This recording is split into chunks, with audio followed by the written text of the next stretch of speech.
Yeah, welcome to then I think it's the fourth session. Yeah, the fourth session of our possibility coaching training. And I feel actually afraid of today's session because there was this, I have no idea what to do. And it was like I was thinking and realized like, okay, thinking will not bring me on that point where we're gonna start. And I made some notes, but yeah, let's see where we dive together. I have some, how do you say, some ideas. I have some ideas, and nothing's set in stone. And I would like to know how is it going in the 3 cells, in the research, what is not working, what do you want to report to the group, to the team? What do you want to bring in from last week until today to open the space about that?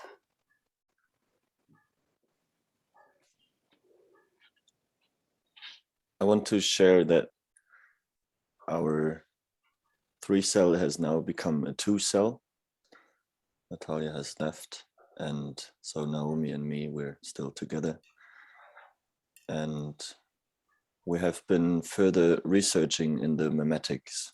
And what I found out is that if we don't dive all the way down to the core memetic, or at least if we don't start changing the memetic, it doesn't feel like it is a memetic engineering process, but rather a memetic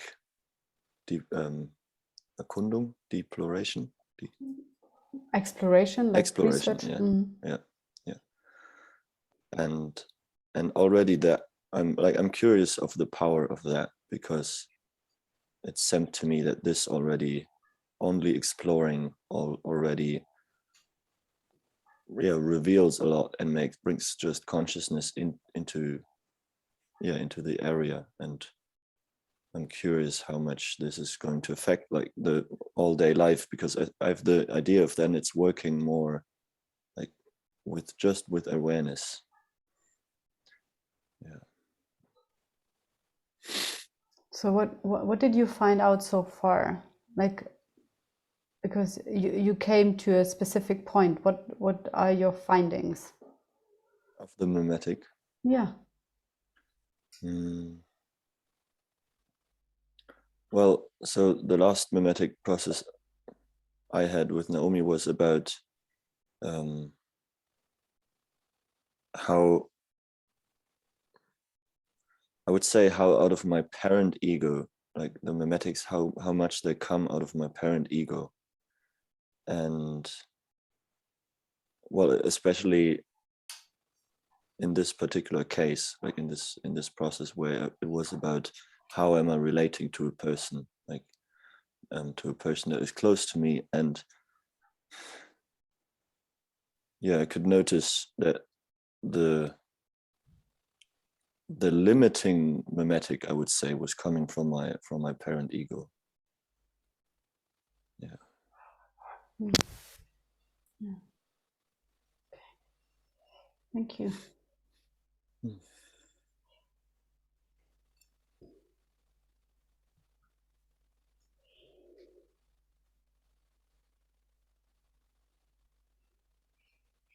In our 4 cell, we try to understand with the brain, with the mental body, what is a meme, and then we make experiments and try to find out a little bit more, and we had the discussion, for example, what is the difference between a believing sentence and a meme, and how big is the difference, so which is part of which, and how deep does a meme goes. For example, we had a meme process and therein there has been I feel less worth as the king, and I couldn't sit at the same level, and it was okay to start to go there and to be clear about no, I'm at the same level. But if as the meme says, a meme is a meme because it's a believing which a thinking which gives another thinking. And if I think about there is a king, there's another meme behind that. What is really about going on? And I think it's really hard to go deeper and deeper.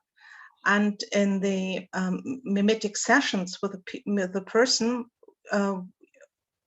we could only go as far as the person could go.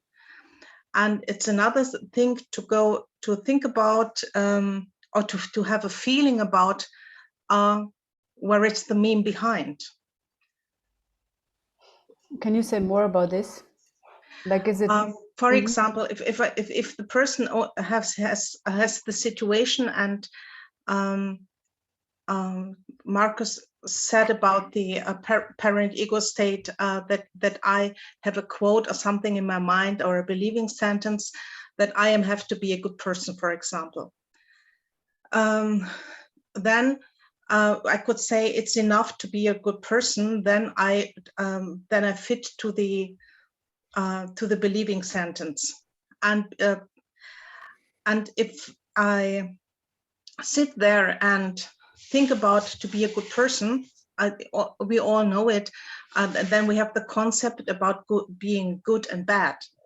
Yes. So that's the thing behind. Yeah. And you say it's like, what was blocking, or like what you said, the person could just go as deep as possible. What do you think it's blocking, or like what were the limits? Discover. I for myself made the experiments that I make a lot of decisions. For example, if I get a quote from my parents, for example, I get the quote from my parents, love another person as much as yourself. The typical Christian believing sentence. I don't know the translation in English, so I'm sorry. And this gives a lot of another Entscheidung, decisions I made for myself. I hear the sentence, and then I make a lot of decisions. I made experiments, and all these decisions I have to fold up in between to come to the sentence, and to really to understand which meme is behind and how deep it goes. So like, what kind of meaning you glue onto this sentence so that you can make it actually work, that you can really adapt it, that you really can be in it. For example, I get quotes from my father. I never get them. He could hit me as much as he want. I don't take them. Why I don't take them? What is my meme behind? I don't know. That is interesting for me. So this is where you're gonna research more. Yeah. Okay, cool. Great. Thank you. Thank you. Thank you, Maren.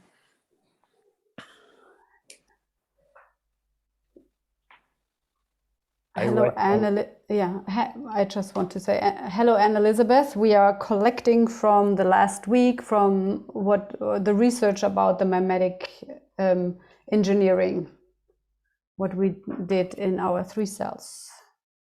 Thank you. Yeah. Martin. Okay, I will speak about what is happening right now. It's like I'm trying to understand with my head, and there comes the question, actually, like, how can I sense the meme, or like what is bringing me to the meme rather than understanding it?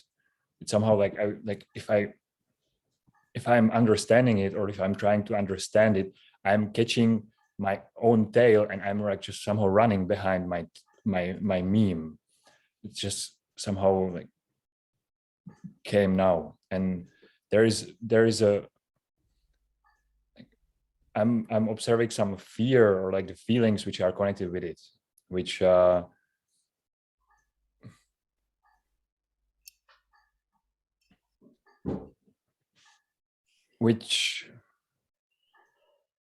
actually direct to the space where the meme actually originated. It's more coming to, like, I was today checking in with me in a forest, and I got into a place where I felt the moment where actually I decide I need to adapt to all places, because actually that I would be loved and people would love me, and feeling this fear which like make me to decide, okay, I will adapt to all people, or like I will adapt to people who is the biggest or who is taking the space. I'm not yet discovered this thing, and it was more connected with the fear being there.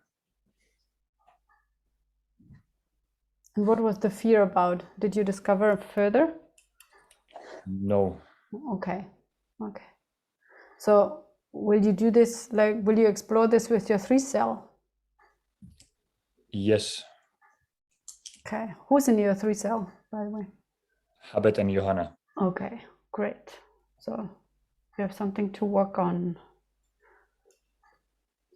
Yeah, and I think what is important to say there is it's not just a mental exploration. We really need our, like, the intelligence of the emotions, actually. Like, it's like you dive into this space from which you observe, and you are looking outside into the world. And while you're exploring it, emotions will pop up. And these are the gateways. These are also the gateways to actually, at the end, also to step out of it. It's not that you would not feel something, but it's not the classical kind of EHP, we are following the emotion, where it's like, okay, let the fear gets bigger, or the sadness, whatever, and then you are tracking the emotion back down the road. But there it's an exploration of this space, and of course you have emotions. So you will definitely feel it's not just a mental exploration. So when something is coming up, really also let the person feel it, because we need the intelligence also from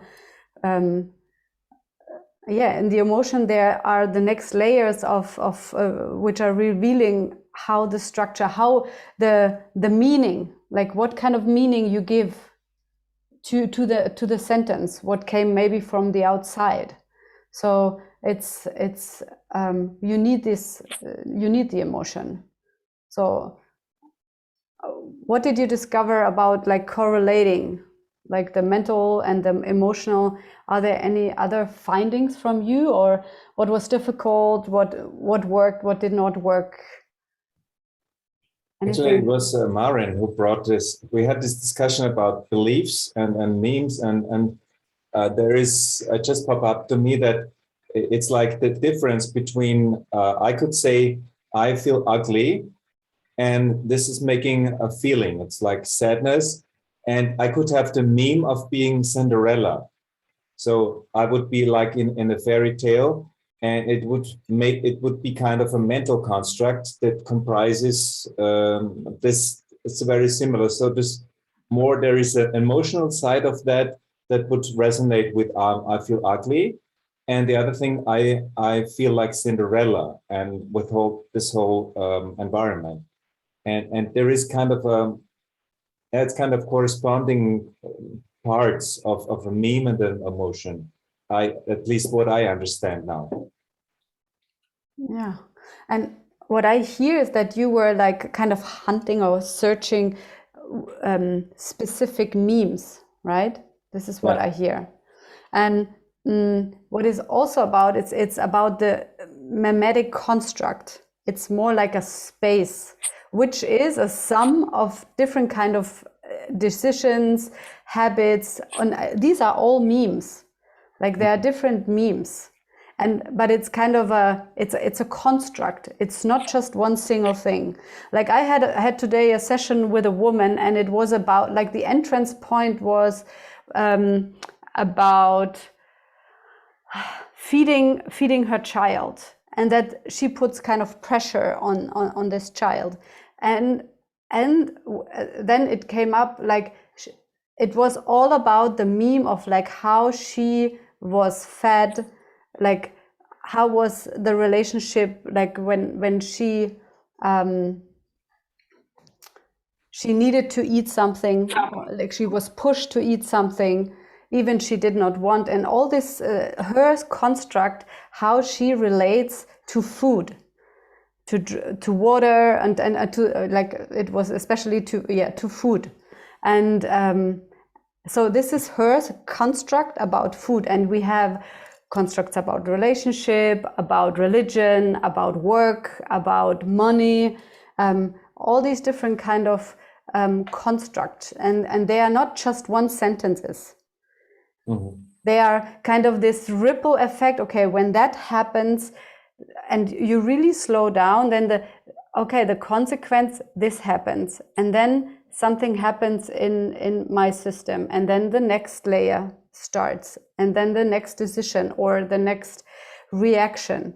And it can also be correlating with or connected to an energetic technology. It can also be connected to this. And like a machine.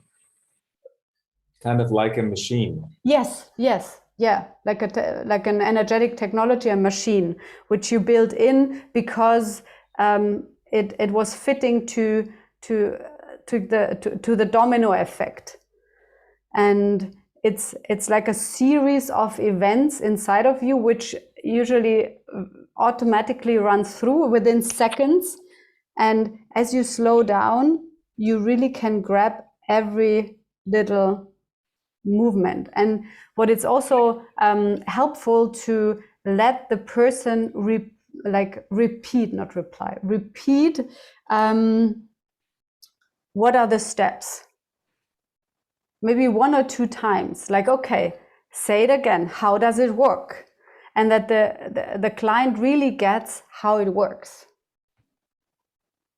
so that when it's happening in real time, that they catch themselves, because they kind of felt it, thought it, and perceived it fully through, like they own it, and they are actually looking then from the outside. As soon as I think it's similar to the technologies. As soon as we really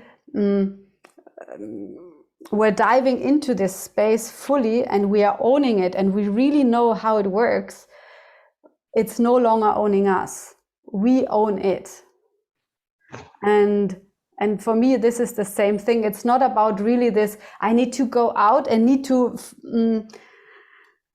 I need to create a new construct, because it's then just construct A is shifted to construct B, which does not really work or like help. It is just a new construct. The thing is, like, to walk outside of this construct and be in the unknown, and be in the wider open space, kind of just out of it. That's it. And there's nothing you need to actually do. Out of this space, of course, there will be new decisions. But at the beginning, I would just let the client explore how it is. Have a walk in nature, and from this inner being state of space in you, go out and relate to the world. How is it? How is the air? How is the floor? How is it touching someone from this new inner space? No longer in this box somehow, or in this whatever construct it was, but it's out of that. Yeah. Anything else about your research? Something I've been noticing about where the memetics and the emotions kind of interplay is that sometimes, depending on which emotion and what the intensity of it is, it kicks different memetics into action. And it and this has been really helpful because it kind of helps me discern or differentiate or make the distinction between where a feeling about the present and an emotion about the past are kind of happening in the present, and which memetics are getting activated. And this is where, relating to what you said, Marcus, about sometimes it's just a mental understanding, but when it's like it occurs to me that is glue and is glue dissolver are actually emotions, that the emotions glue the memetics together. And then if I want to change them, is glue dissolver is feeling the emotions again so that it can melt and be restructured in some new way. And how much is glue and how much is glue dissolver is kind of, it's as if that is part of how strong the glue is, how intense the emotions got. So it's like, this has helped me to notice that navigating into the most intense emotion is where the most possibility for change is, the most possibility for rewriting the memetics. Yeah, thank you. Yeah, of course, like we need a liquid state to also go through and dive to the kind of to the bottom of the structure. Like it's not happening just, of course we can also have a liquid state while we have a meta conversation about something, and then this meta conversation is kicking in a liquid state. But there is, like, as we are diving into the structure, the emotions are, like you say, are emphasizing the dissolver, and it's not about also dissolving in itself the structure. It's not like this is a bad construct and you need to go away and I need to get rid of you. This would be a kind of a false, like, running away energy, which is it's about owning, and it's about seeing it completely and saying, okay, this is where I was, and it kept you safe in a way, right? As every emotion, as every old decision, it was a good thing, and it's outdated. It's you were a child when you did this, and so it will dissolve on its own when it's time. Or I had a client and he shrinked it. It was like, okay, I keep it as a memory, like a little tiny box. Put it in the shelf and say, okay, I know you are there. So, and one day it dissolves, maybe, and maybe not. But there is no energy anymore in it. That's the difference. It's like the same thing with the box. It's actually like it's your box. It's a tiny bit of your box. Cool. Great. I made an observation today that is speaking to what you just said, Christina, also about the liquid state and the emotions that are connected to it. Because I asked my daughter, who is like this typical millennial age, right? She's 20, now 21. And I asked her to buy something for me. And I was just about to explain to her what I want and why and things like that. And she was cutting me off all the time, like, come on, Mom, just write me a message so I will keep it. And I was explaining to her, I tried at least, to tell her, like, if I would tell you, you will keep it, because I will tell you, you will hear it from me why I need it, for what I need it. But she was super impatient about it. And in the end, like, I wrote it very detailed, which was annoying for me. Like, I felt this anger and frustration about having to write her while I was standing next to her. Habit, what is the purpose of saying all this? Yeah, Where are you heading? I want to, because I got irritated by the distinction of discussing the difference of belief and a meme. And to me, it's a meme is a construct of how you see things and how you perceive communication. What is the, like, a belief could be, I believe this, or I don't believe that. I don't believe that this makes sense, or something like that. While a mimetic construct or a meme is something that is the way you relate, basically. Or the way I relate to my daughter, to communication, and to the phone in that moment. While for the other generation, and I believe, my experience is that with the next generation, there will be totally different mimetic constructs of what is communication, what is relationship, what is like, what is memory, how do I memorize things. Like, I remember when I was a child, I could memorize phone numbers and things like that. So the idea of how I keep hold of things, because they are connected to emotions and feelings. Yeah. Because I need something urgently, it creates an emotion of asking for it, and the need for it might be for my mimetic structure, the channel of the conversation, while for a millennial, it's the mobile phone, which memorizes everything, or which is the channel for communication. I was just referring to something that is maybe more tangible than just abstract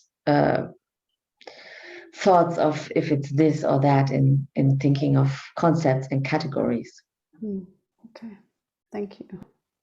Yeah, and I would say this is how it works. I just all the German speakers, I really want to recommend what Maren posted, like Vera Brinkenbiel. She's amazing, and also in bringing the different kind of distinctions she found, like what is a meme and how do they pass on, and the distinctions, or like also the metaphors she's using for memes can be kind of productive and unproductive, or plus and minus, kind of helpful and not helpful at all in our evolution. It's like and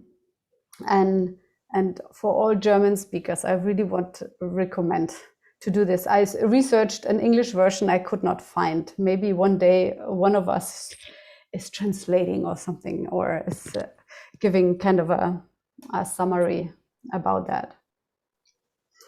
And yeah. And are there any other discoveries about the mimetic structures so far? If not, I would love to move on and go on to the next kind of territory, next research field. I have one more, and it might be really obvious, but it's still really helpful to me to notice that there's the mimetics that I have, that I know I have, and then there are the mimetics that I'm discovering that I have. And even just finding the gaps, especially when someone's holding space, to say, wait, how did that go from there to there? Like you talked about this and you talked about that, but what happened in between? Then this is a process of becoming consciously aware, and from the kind of the definition of responsibility being consciousness applied. If I have more awareness of what my mimetics are, even if it's just discovering, then it makes it possible for me to be more responsible. Yeah. Yeah, thank you. And I also really recommend on the mimetic engineering homepage. I also can, there's I will post the link. There is a session from Anne-Chloé holding space for Tristan. And I really recommend watching this, because this is kind of a, like, it's a classical mimetic engineering process. Even, of course, at the beginning, you cannot know if it becomes an energetic mimetic engineering process. And yeah, it's very precisely done, and you can see, and it's, of course, it's one possibility. It's not the thing which it needs to be all the time like this. Of course, every process is different, but it's a really great example, and because actually everything is there, like the emotions, the kind of the inner breakthrough into this more space within yourself, like that the being can occupy more space besides being trapped in this box. So yeah, I'm gonna send you the link. Okay. Great. And I also send you the homepage about inner structure. Who was already discovering this homepage of inner structure? Yay, great. I really recommend, like, to dive into this. It's super complex and so many doorways and wherever you can go. And it's written for us. Like, it's written for us in the way of, we are edge workers. It's written for edge workers and space holders and possibility coaches and trainers. And it's exactly, this is what we are interested in. The inner structure of our clients, so that we can paint the big picture and navigate them into the direction of the next door. So this is what we're gonna do. Like, I want to open the space for you will go in groups of 3, and you will discover the inner structure of the client. And there is a client, a coach / space holder, and the coach of the coach, or the coach of the space holder. And it's not about like this, and it's altogether 20 minutes, 15 minutes for the process, and 5 minutes to give coaching and feedback within the group. And it's really focus in these 15 minutes on, as it is a possibility coaching session, and don't navigate into an EHP. It's about finding the X on the map of the person. What is the necessity? Is there maybe a distinction necessary to bring into the space? What is the next step? And make clear that there's a start, there is kind of a process time, and then there is a wrap up. So that you start to also mind the time and say, okay, even maybe take your own timer and say, okay, I have 15 minutes. I want 2 minutes to wrap up. I want to have maybe 3 or 4 minutes to find out what it's there. Or you make it as an exploration journey and you use 13 minutes for the whole time. But it's a possibility coaching session, like with this vast possibility pot of, okay, there's the feelings work, for example. Of course, we are all able to feel already, and probably it's not the first thing you would do now with your client, but yeah, check in. Like maybe there you are researching something about this at the moment. So ask the questions. We collected some questions the other time, and use also these questions, the questions you already have in your backpack, like how you open the door to the client, ask some opening question, and then discover what is the next step, what is necessary in the space, so that you find like the X on the map, give distinction. Maybe there's also information about the gremlin, what you discover. Scan, notice what all the different kind of bodies. Like, also take your time. Don't rush. Don't ask too fast questions. Maybe play with vacuum, being a vacuum, ask a question and become a vacuum. So you can really be creative, like be also at your edge, not where it's comfortable.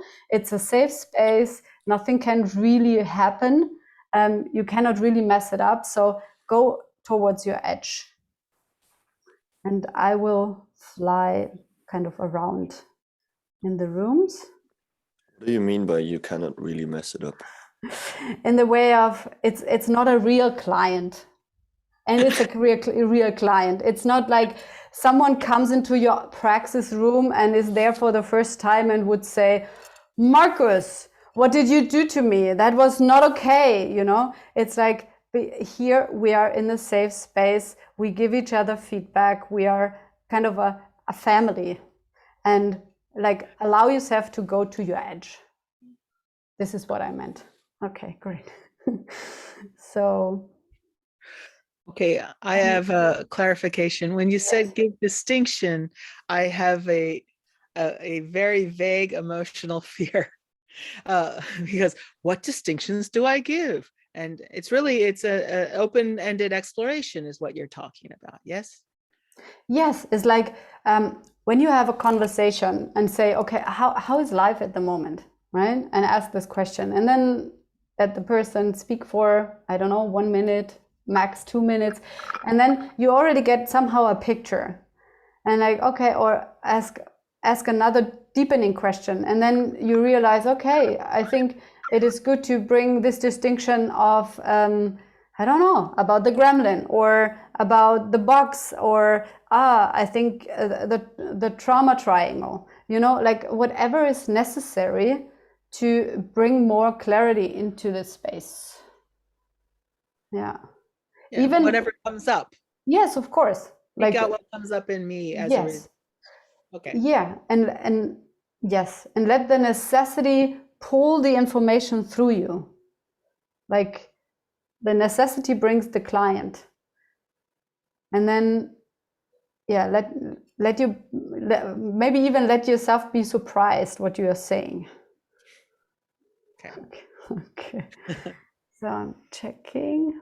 Okay. So we have, what did I say? 15 minutes, and then 5 minutes to do coaching. And the coach of the coach give live coaching. You can also write something, but when you see, you as a coach, you as a space holder, you can also ask the coach, hey, give me possibilities. I'm hanging, right? But the coach of the coach is also writing down, and you have then the 5 minutes afterwards to give feedback. So be very like short and direct when you as a coach of the coach give an input, so that the coach really can use the time and is not occupied with like, okay, what do you mean? But be very kind of sharp in a sense. Okay, great. So altogether, these then are 60 minutes. I will write when you need to change, but like the 15 minutes, you as a coach, make your own timing. Even the time will run at the in the corner. Make yourself like your time space. This is actually very helpful for me when I no, this is the time. It's also kind of a time space I'm holding. So then everything what is moving in there is already knowing that it can come to a kind of a round, an energetic rounding up after 15 minutes. When you already say, okay, these are the 15 minutes, that's it, then something can circulate just in this time frame. Great. Any questions? Great. Enjoy. I will jump around.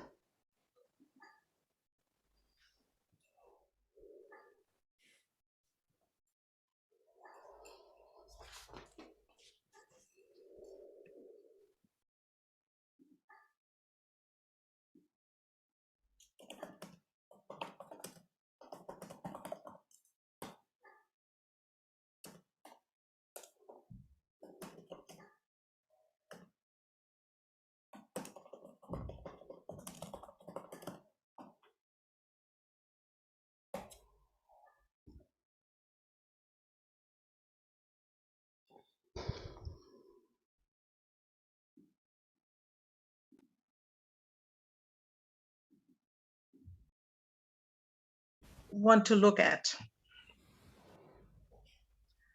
Okay, so we make roles. I can offer myself as a coach. Yes. And I will coach the coach. Yeah. Or do you want to choose? It's up to you, Maren. Maren, to choose.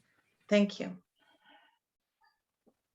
I have the meme that or the believing that I couldn't do things which other person's done, because then I'm only a papagay, and then I deny myself to go there, and I don't know why. You deny yourself to go there. To do that.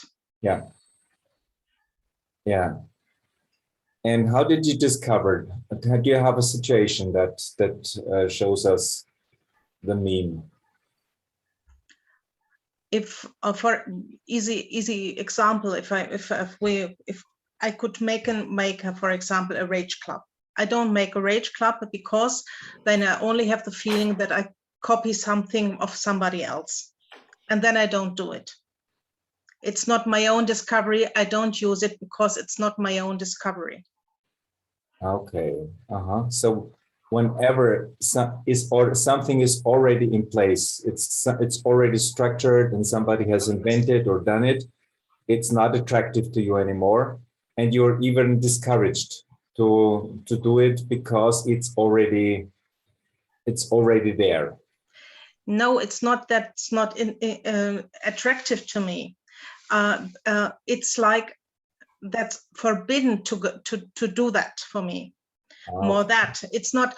It's interesting to make a rage club, and there could be possibilities to make that, but it's something like I don't have to go there.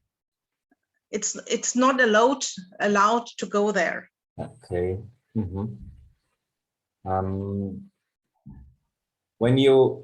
When you're not allowed, what kind of feeling is attached to when you maybe see an opportunity and you're not allowed? Well, what is it? It's a mixture between sadness and fear. Mixture of sadness and fear. What is the sadness and what is the fear? The fear is to steal somebody something from somebody, and the sadness is there are two types of sadness. The sadness that I don't discover it by myself, and that's a believing behind me that I don't longing enough for that, because if I would have longing enough for that, then I had to find it for myself. Okay. And the other thing is that the sadness that it's also about this that I don't want to steal something from somebody. That's the same as the fear. So that's the fear of, yeah, it's a fear of stealing something and also a sadness of stealing something. Yeah. Yes. And it's a thing I don't want to do, so I don't go there. Okay. And is there something about, because you discovered the meme? I realized that my heart is beating now very fast. I don't know why. It's only I get really excited. My body is really like Trembling. Yes, and it's only interesting to feel it at the moment. So on the physical level, you feel excitement. Yes, I get red in my head, and my heart is beating very fast. My breath gets slower, faster, and more up. I don't breathe with my Zwerchfell. I don't know. Yeah. Diaphragma. Diaphragm. Yes, I was looking for the word. And what is this excitement telling? What does it tell you? Whereas when you go deeper to that, without going into an emotional session, but what's getting alive there? I don't know how to handle. I'm excited because I don't know where to go. I have some. I want to make a movement, but I have at the same time a blocking, and I get totally confused in my mind. It's like the same time running and and the same time stopping. It's contradictory. A lot of it feels like an inner explosion. Okay, so there are two forces opposing each other. Yeah. Can you identify the two forces?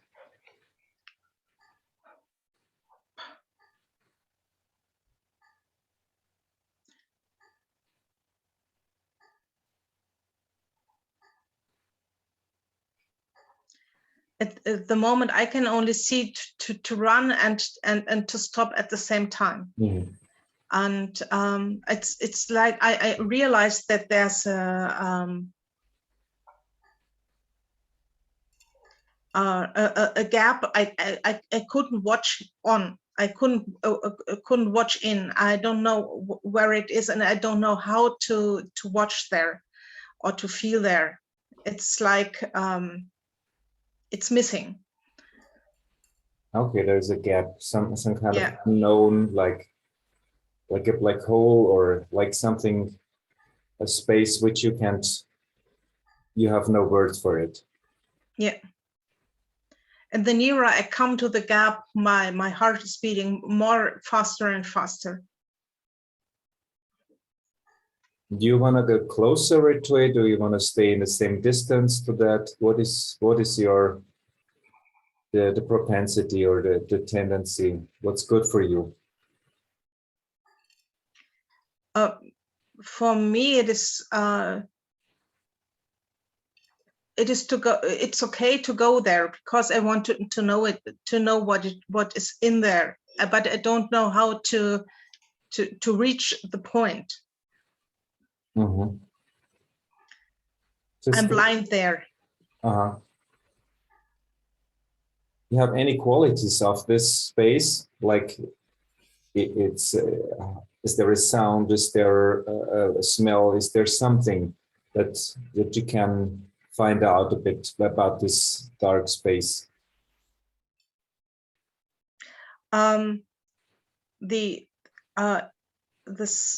If you ask for a sound, I hear a very, very high and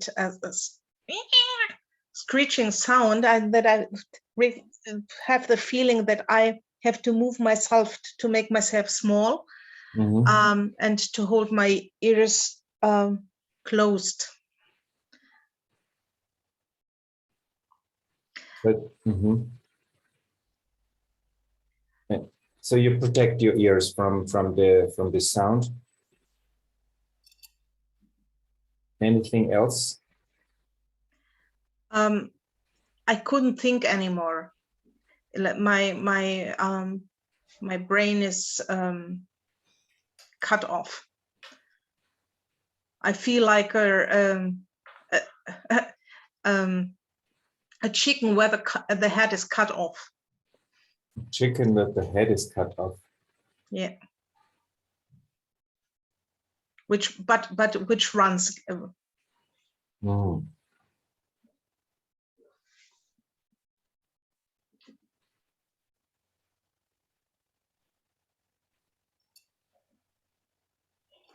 As if you have 3.5 minutes, like it's kind of time also to navigate, to bring a distinction, to grab, like there are 3 doors. There were 3 doors on the way, or as far as I saw, and you grabbed one with opposing forces, and now you are at the chicken. The chicken runs around, like, and her like closing herself up. Yeah. So what is this? Like you as a coach, you like the client is just diving in. You need to make sense, kind of. Okay, what is happening there? What to frame it in with your words. So start to do this so that you can move out. Yeah, you have 2.5 minutes. Mm-hmm. Okay, great. And I fly further. Thank you. Thank you. So the distraction right now that you can change and that you want to change, so we can be fully present here.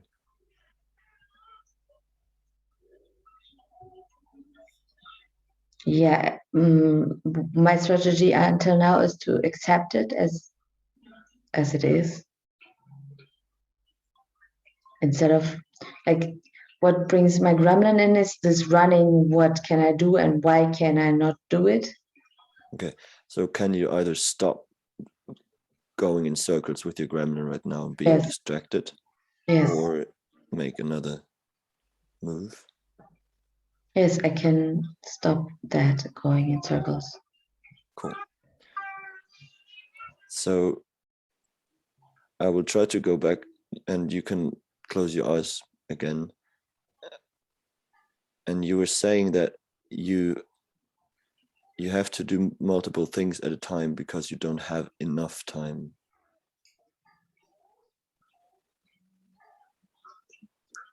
Yeah, Marcus, wrap it up. Like you have one minute somehow. Mm-hmm. Yeah. Yeah.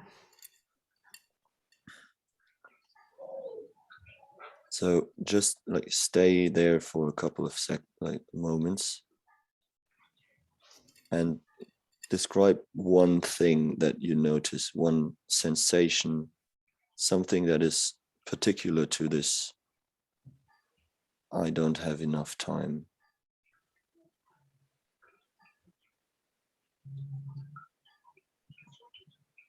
So I want you that you, in that space where you are right now, that you kind of see and notice how it looks like, so you can go back there.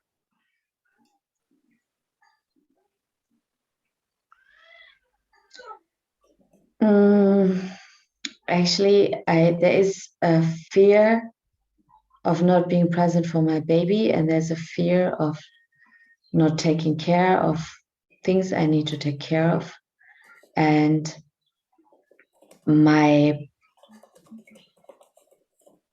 trying to calm that fear doesn't really work.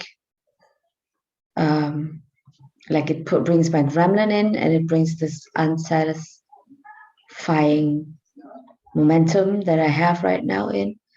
And to me, in the moment, it makes more sense for me to take care of my child, instead of trying to makes something work, what doesn't work. Okay. Yes. Okay. Thank you. Thank you. You have now 5 minutes to give each other feedback. What did work? Habet, give precise feedback to Marcus. What worked? What did not work? Also, Devin, what did you discover? And also, Marcus, please give Devin feedback how you perceived him in the space as your backbone. Mhm. Okay, great. And I'm flying further. Thank you. Each of you, what maybe start with Martin. What was your experience about how that went? Can you please repeat? Yeah, how did that go for you? What worked and what didn't work for you? I like what was working for me was the space you were creating, or there is I was drawn into actually discovery space. So it was working for me that actually I could discover where I am on the map X, where I would want to have actually more like, because there what it was how I'm working that actually I'm having attention, also observing and trying to keep the moments which are working for me, which is my X. And like I have something like I would need more like confirmation, like, okay, this is the X where you are. Like you would even point like, okay, this is where you are, like this I'm now giving coaching, but it's more like, okay. Yes, it's feedback and coaching. You can give coaching, it's helpful. Yes. Yeah. Like not to be afraid to, I really like name it what is going on there, because actually I'm holding the distinction, like I'm catching it. But if I would not be knowing it, if I would not be somehow holding the, okay, so this is my child ego state, this is my, so you can, maybe there could be even like, you could repeat it or say it like, what, don't be afraid to just like point it at it's landing. But maybe it was not necessary because you sense I bring it in. I'm not sure in this way. But my feedback would be like, even repeat it, like say it again. Yes. Okay. Thank you. Yeah. I mean, something that coaching I have for you is that instead of saying, would something be possible, like painted the doorway yourself. And because it seemed like sometimes you made a really big now, and then my sense was that, and correct me if this isn't accurate, Martin, that then Martin's mind went into a bigger now instead of staying here and doing something here with what he was discovering. There were a couple times when you said, could you do that in another situation, or typically, or you're kind of out there in the world. You mean it's more helpful to do this in this moment with, yes, I see. Yeah, yeah. Okay. Thank you. Yes, thank you. I have a yes for that as well, because like for me, feedback would be, it was somehow wide. You find like on many different things, and sometimes it would be interesting to decide for one point where is the precise X, because somehow like Nicole was saying, the X is now okay, and as it can go even like more precise. It can go, but what is then happening? Like what is like to really know actually what is the X, like what is the action, what is the thought, like what is happening when it's not something not going on, like even not be like to dig deeper. Yes, yeah, that makes sense for me. Thank you. Cool.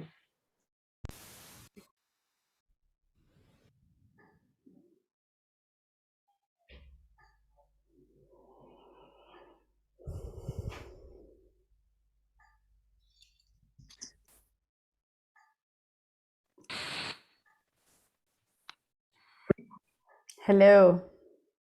I will leave. I just want to say goodbye. See you next week. Okay, what happened? There's so much going on here in the house, and it's very distracting to me. I can't really be present. I'm very sad about it and frustrated.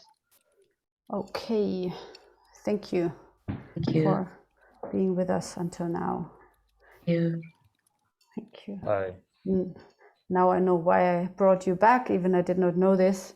So I I wanted to, because when I hopped around, I realized that there is this distinction I want to bring you, that there is this way of being as a coach is also to dare to be a conscious asshole. Like really to name what is there, because actually the person wants it. Of course, it's like we are practicing, and at the same time we want this, right? Like no one wants that we are playing low.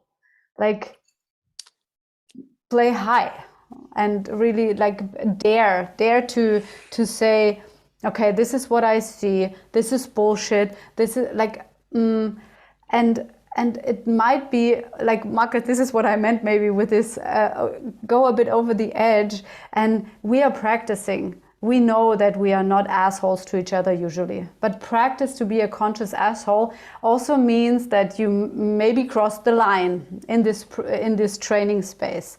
And then afterwards you have 5 minutes where you can say, okay, this did not work. You know, or that was a bit too harsh, or a bit less anger, more sadness, more sword, less sword, whatever you receive then. But dare to be a conscious asshole. I think this is what I wanted to give you for the second round. Great. And I will be a bit longer in your space, Marcus and Devin, but I think you can also manage it. Like, who was the client in your group? Bit. Oh, perfect. So, okay, great. Good. Then, I know, 40 minutes. Okay, enjoy. Yes.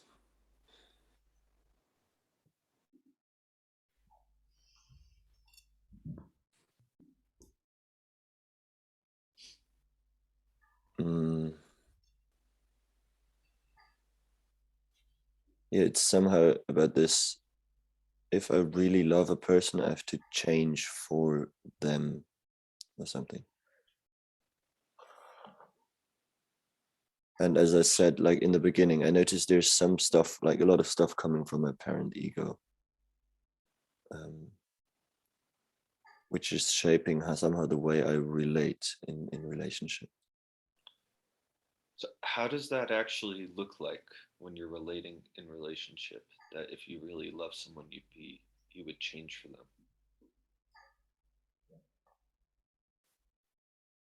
them? What it looks like is that it feels like an old reality to me. I've done that in the past, like change myself and behave so that they are happy, or like to more please or to prove that I love them. And yeah, that's why I noticed that it is this still old rusty machine which is still in me, and like I have to prove the other person that I love them. And it is as if I'm in this fight of reality in myself, because I'm already, like, I'd say more than half foot standing out of this. Can I pause for a second? Like, Yes. Devin, is it so that you already started like he has already his eyes closed? Is it already you had an agreement like to dive into something, like to make kind of a mimetic engineering or something, or is it still the discovery? Because probably you would not, like when you have your client, the client will be in front of you with eyes open at the beginning. Okay. And you wanna you talk to them, ask the questions, and then there comes this moment where I would say, okay, let's dive into this and close your eyes and go down, like when it's an EHP. But when you have like you're landing distinction, you're landing them in all of the bodies. It's not so. For example, and so the relate to him at first as without his eyes closed. This is what I would recommend now. Okay. Okay, go ahead. Let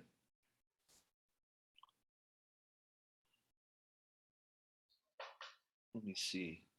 So I did ask something specific about a mimetic or a construct you're working with, and that it sounds like how it's appearing or showing up in your world is that you're still halfway in it in some way, but that things are actually starting to, some new reality is emerging.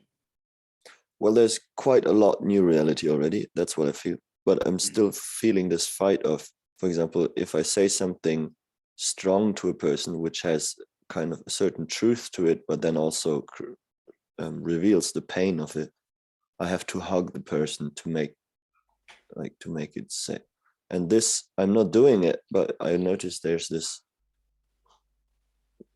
somehow as if another part in myself is convincing me of I have to really show that I care for the other person and like do, yeah, Beruhigung. I don't know, like it's Soothing. Yeah. So if you deliver something sharp or harsh, then this other part comes in that you've got to soothe them, take care of them in some way. Why is that?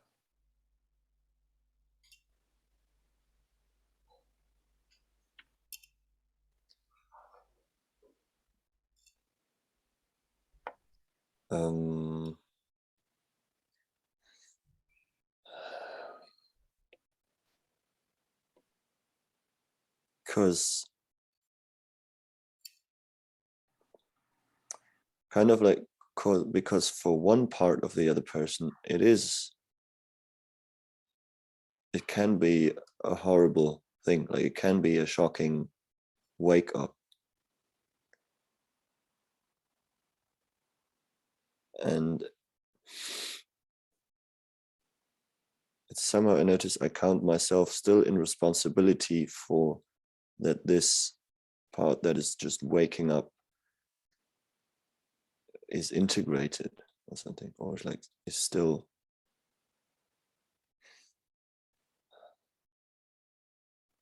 I have a slightly different question. Yes. Which is that I asked you about this mimetic thing, this construct, and then you bring this piece of there's still some part of you that is doing this soothing thing after you deliver something sharp. And so why would you not want to soothe? What do you think what are you creating when you soothe?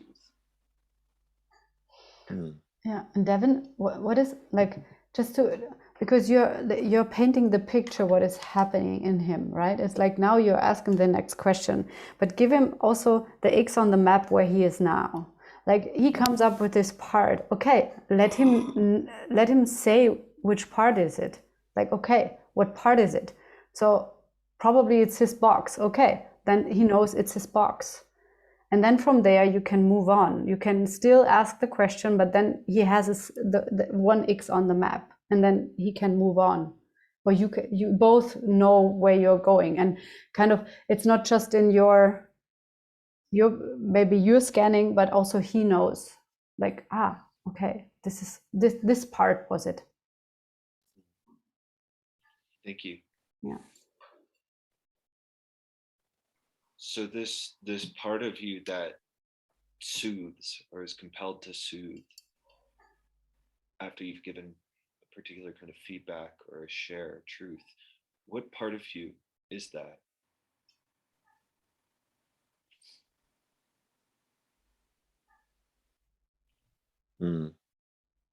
Yeah, I'm go along with it's my box. It's it's what I know from myself being an 11-old person, like in the 11-old nice young insecure boy, I would say.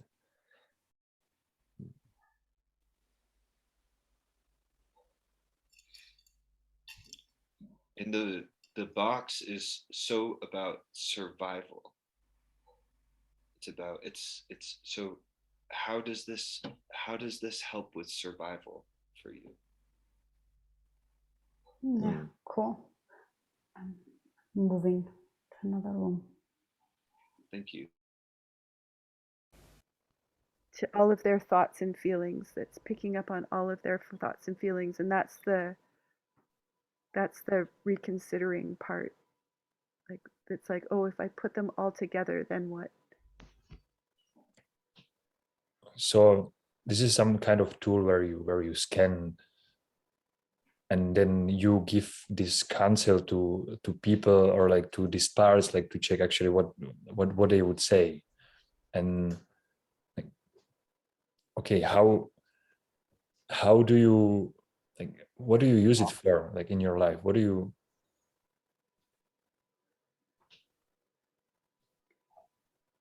I don't think I'm ever not using it. It changes when there's no one around and it's just me with myself.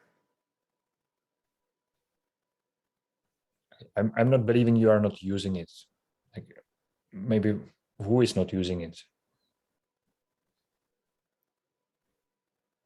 I don't even know if it's a matter of using it or not using it. It's just what's happening.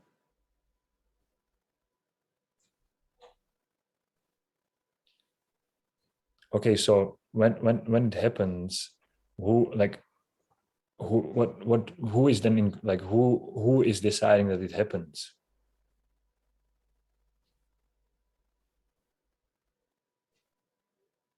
Yeah, my sense is that there is no decision about if it happens. How it happens, there's some choice about.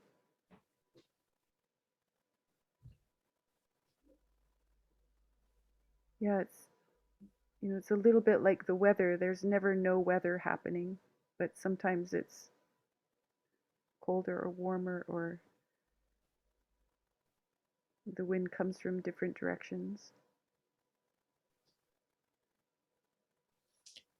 Okay, when you are saying it's just happening, like, I want to bring, this is some kind of tool which looks like it's triggered by weather. It's like triggered how, I don't know, somehow it sounds like when it's necessary, or like when the weather comes. And in this case, I want to just bring the distinction, like,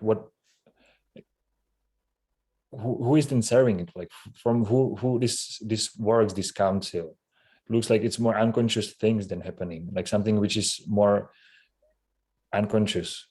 And might be that it could be interesting what to bring when you bring this tool into consciousness, like who when you can decide, actually, when you can completely use this tool for scanning and fully understanding the space, how the space is actually working.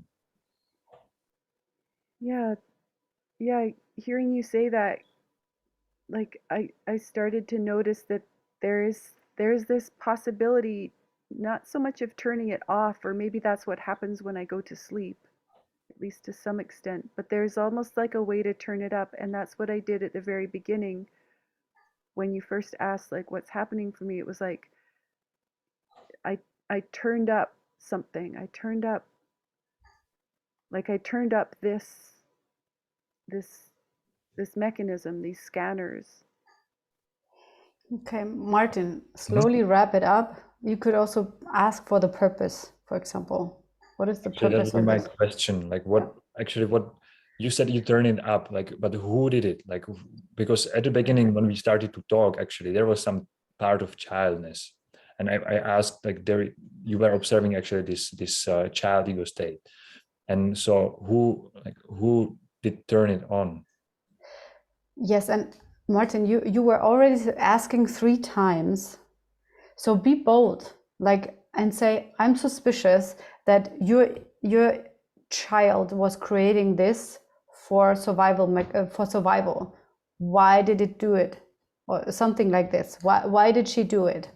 You can, like, when there's no answer coming, you can also, and you already you see something is, she gives something, but she's not really revealing.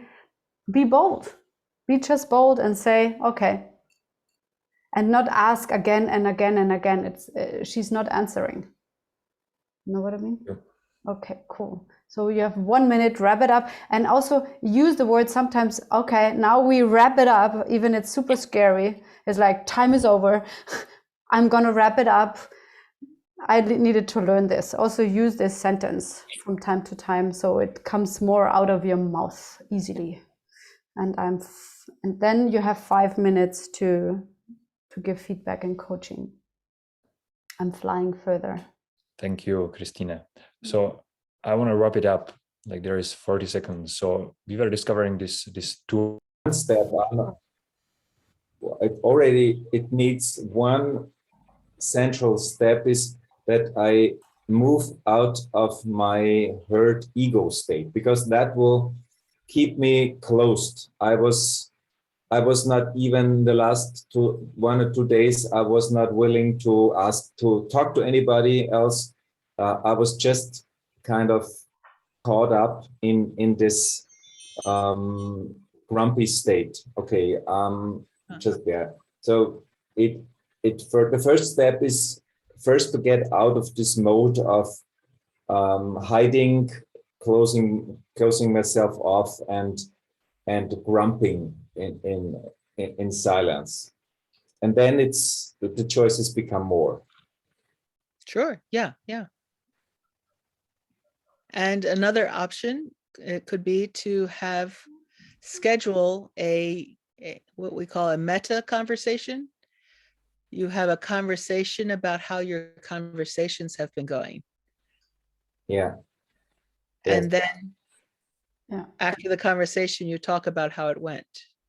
Great. And Elizabeth, Yeah. wrap it up, and then you have like the 5 minutes or at least 4 minutes to give feedback and coaching.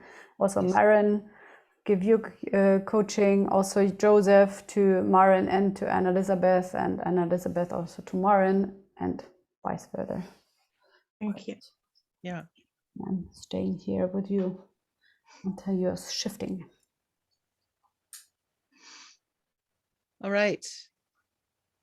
And I'm serious about that X, about if there's a possibility that another person might use your vulnerability as a weapon later, then it's probably not a good idea to give them that. Yeah. Until, yeah. Mm-hmm. So it's important to really set up a safe space for talking. Otherwise, there is a serious chance of that. Wrap it up. Yes. Is there anything else? No, it's good for me. Thank you. Yeah. Yeah. It's kind of a no-go question, Anne-Elizabeth, when you need to wrap it up, that you ask the client anything else. It's like, okay, for today, we're going to wrap it up. We're going to see us whenever. And it's like, also be brave. And this word, like this sentence of, okay, we're going to wrap it up, or I'm going to wrap it up, we're going to wrap it up, is something I needed also to practice and bring it out of my mouth, because it felt like for me, oh no, I'm not allowed to say this, because it's kind of, oh, how can I intervene the space like this? And I think this is sometimes how it is, the process, the time is over, and then we say, we're going to wrap it up. So. Thank you. Yeah. Another phrase that a friend says is there a last thing that you need to say or hear before we wrap it up? Yes, when you have enough time. Great. Feedback and coaching. Thank you. Yes, coaching.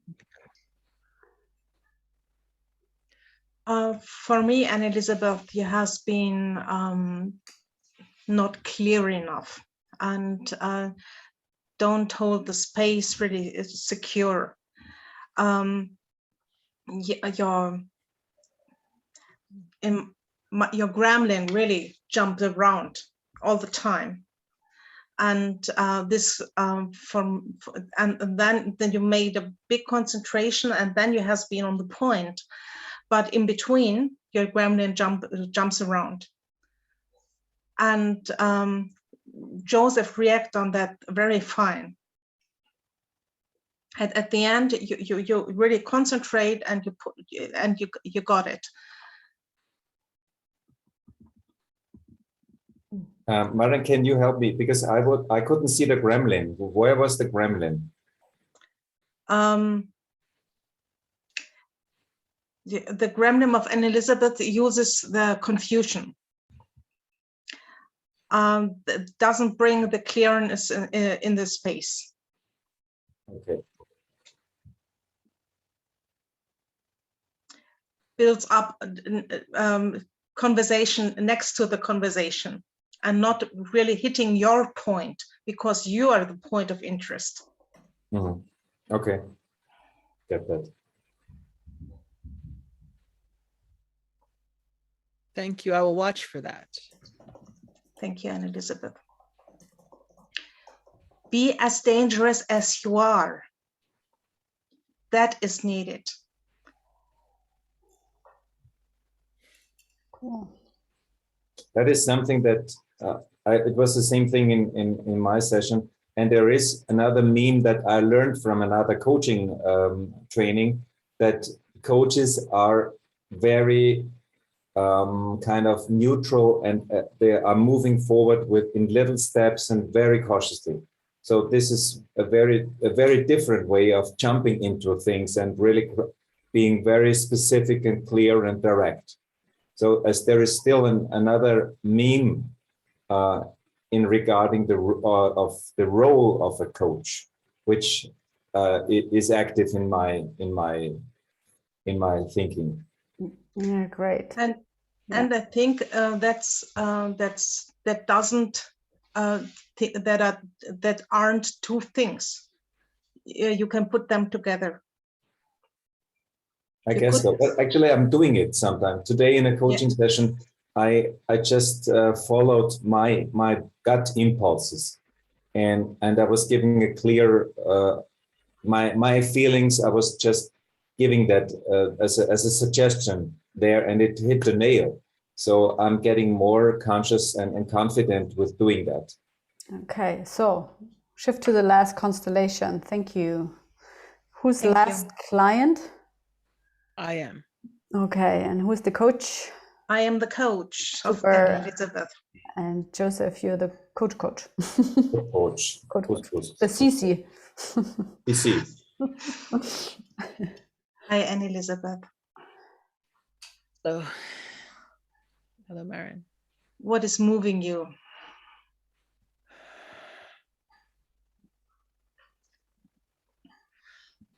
I feel tired. I feel restless. My body hurts. And all of my plans, I had planned to go to Brazil, and I was not able to figure out the logistics for that from being ill. And although I was no longer ill, I didn't have strength. I didn't have mental clarity enough to figure out how the moving pieces. And so that didn't happen. And now I have this time with no plan. You have the time without plans at the moment. The meme could be, this is a thing that I had adopted the first time I heard it. I always like to have a plan in case the unexpected doesn't happen.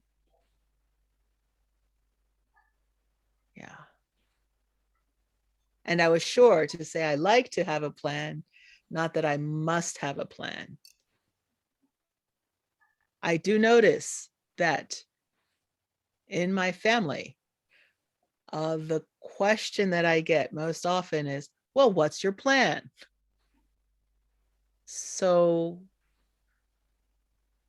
there is a root there from the family, and I am the one who gets judged for not having plans or for not following plans. I don't know. And you're feeling restless if you don't have plans, and or you can't follow your plans in the moment. You told in the Yes. beginning. And your Yes. body show it also. You're seeing that. Yes. It's not subtle. It's not well. Yes. I have told my gremlin to not be hiding and making things Yes. that's not useful for coaching sessions. Yes, I'm tired and I want to have a place to rest. And that's the disadvantage of my having a nomadic lifestyle. I had the plan. I did. I had the construct that I have different home bases, and this has been interrupted with with COVID, because people are not as happy, especially during the beginning of COVID, for me to drop into their house or drop in to stay with them when I've been who knows where. And what has that to do with yourself? I need to find a place to stay and sleep. Yeah. And rest. That doesn't have a lot, because I don't have all my energy. I have physical healing to do. Yeah. And also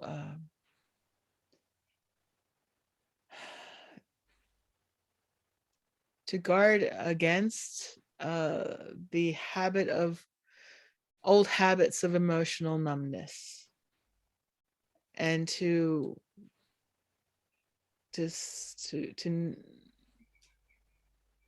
get clearer and to have clarity.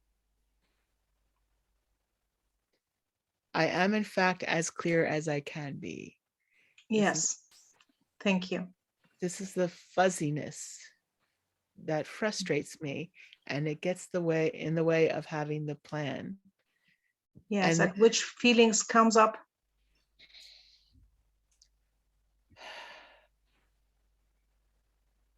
Yes. the feeling comes up as sad.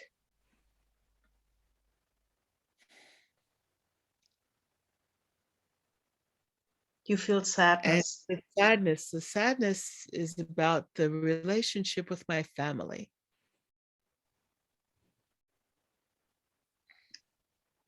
Go. I have a true sadness about the relationship with my family. And I have an idea that there are some families that are welcoming to their family members. And that's not my family. That if I show up and say, I need to rest, I need help, I need to heal, and I be vulnerable like that it's not well received. When my mother is out and out, say, oh, even after all these years, yeah, I have the children, you as a child is freeloader, still wanting funny things from me, and very heavy judge. And yeah, and my brothers and my sister, they will do it but they will do, there's a kind of silent judging. And my sister-in-law, they talk about how important family is for them, but they're talking about their children, not the ones, family across. What is family about for you?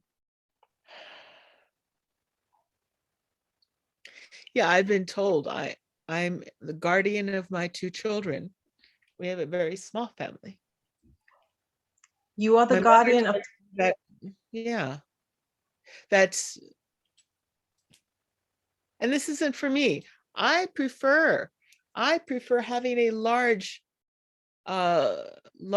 spread out family. I would like to have connection. I would love to call my ex-husband's brother's ex-wife as part of my family.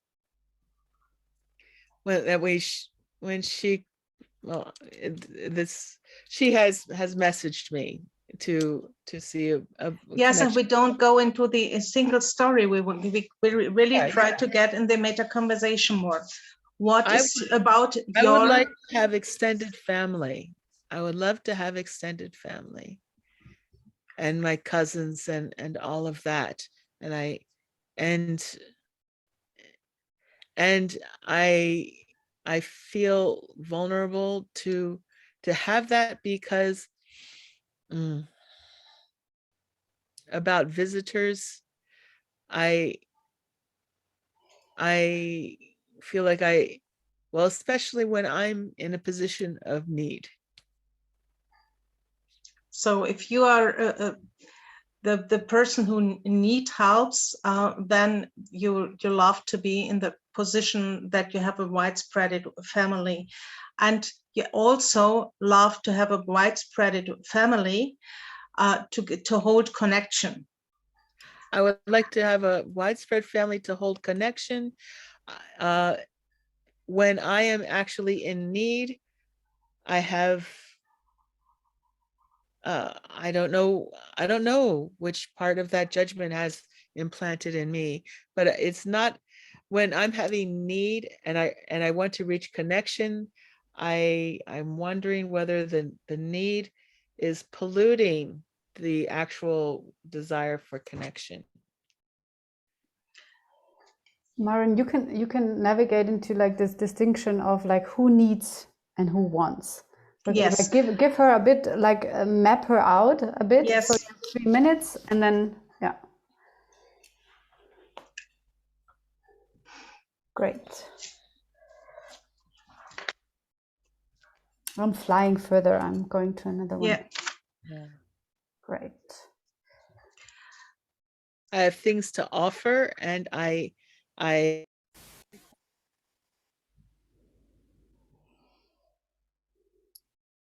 can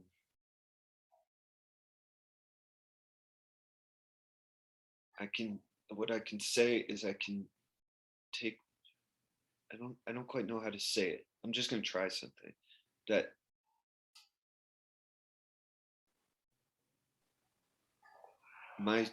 a story I have is that where I'm going as a man and as a human is, it takes everything. Like it takes everything that I've had to, it takes everything I've done in my life up to this point.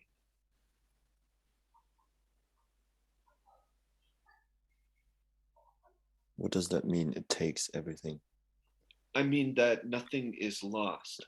I mean that, like I say, it didn't have to happen. And what I mean by that is more, it doesn't have to keep happening for people.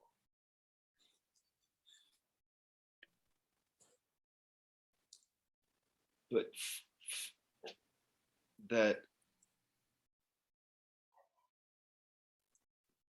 me taking any sort of stand now is dependent on me having not taken a stand in the past and the anger I feel about that. Mm-hmm.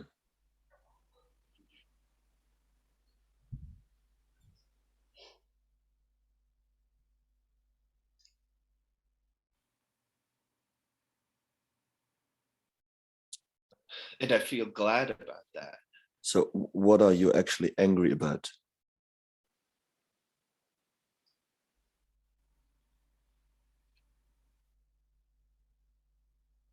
Are you angry about having a student role box? Totally. Why? Yes. Because I see how disempowering it is.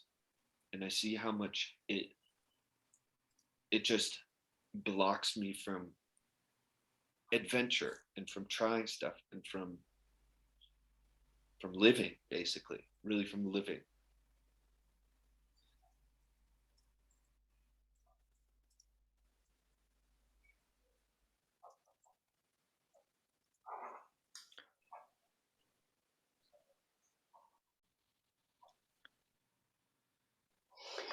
I'm staying with a sense of that you somehow making something unworthy out of the box. What do you mean by that? You make your box to the problem of your life. Yeah, probably it's also related to the anger, which has a kind of a hold on it. Okay, so wrap it up. Yeah. Yeah. And so the last thing I'm going to say to this is that right now your anger, as Christine was showing with her hand, is kind of grabbing onto the box, grabbing onto the problem. And I recommend you to look into this anger and what you can shift around this anger. Where would your anger go if it would not hold onto this problem?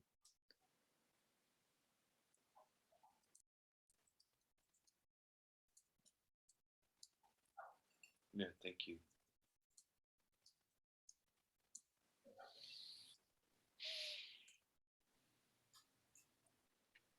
Yes. And Marcus, just as an idea, like paint a bit, like look into the problem and then already paint a picture, a possibility even further. I wanted to do this all the time. I will do this now. Okay. Okay, do it. Go. Because you know how it is to be in a student role. And there's thousands and millions of more students. And what they need is someone who understands them. So you could fucking use all this knowledge you've got over the years to be empathetic about it and to actually know how this thing works from the inside, so you can help other people crack it.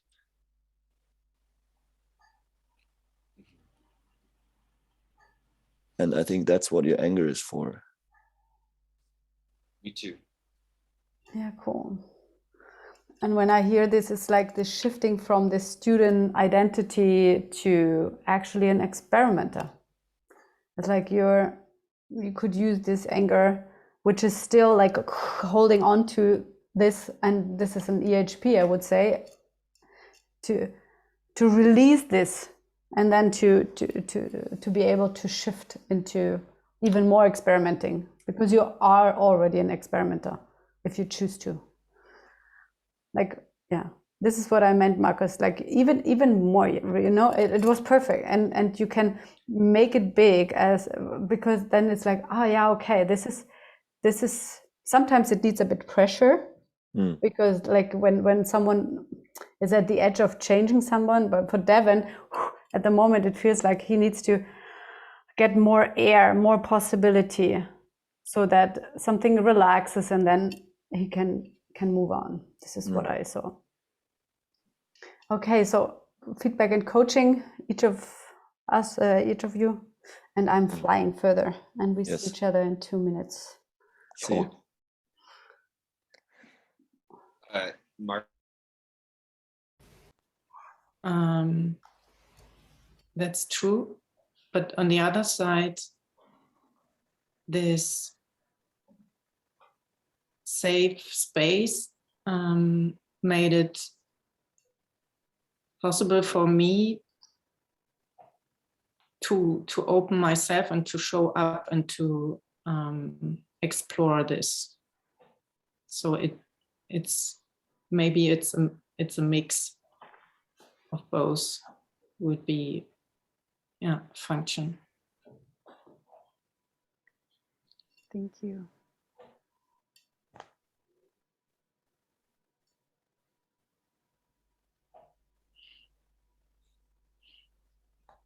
It was really helpful for me to speak with closed eyes and to have my time, so to go in my time.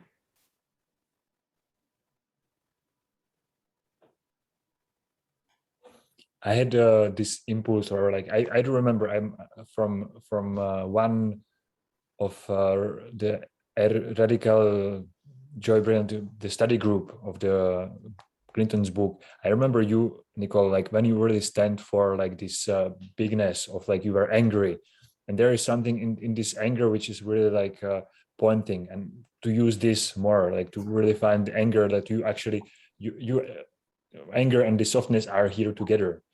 And, yeah, that's a real skill to develop, is the anger in connection with the softness at the same time. Okay. So I'm closing the space and see you in some seconds. Thank you. Yeah, I admire so much the German speaking people in the English speaking training spaces. Yeah.